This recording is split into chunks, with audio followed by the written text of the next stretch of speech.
5 kilo જામફળના પાછા પડીકા વાળ્યા ને 2.5 કલાક ગઈ, પરસેવો વળી ગયો. છેલ્લું પડીકું પૂરું થયું તો ઉભો ઉભો કે આ દ્રાક્ષનો શું ભાવ?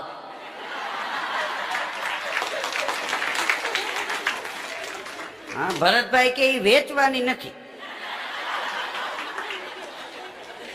કારણ કે તું પડીકાની દેશ તો મારે તો 3 કિલા દ્રાક્ષ લે તો 2 દિવસ સુધી પડીક્યું જ વારવી નાની ઝીણી ઝીણી.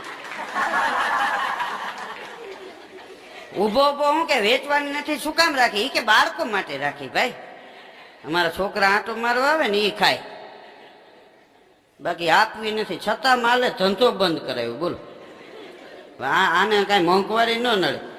હા, હમણાં એક જણ એટલો બધો લોભ્યો હતો, એને ફોટો પડાવવો હતો ને સ્ટુડિયમ ગયો કે મારે ફોટો પાડવો છે. આખી કોપીનો શું ભાવ? 30 રૂપિયા. ખાલી પાસપોર્ટ સાઈઝ જ બનાવી હોય તો 5 રૂપિયા. કે ઈ થઈ જાય કે હા 5 રૂપિયામાં થઈ જાય.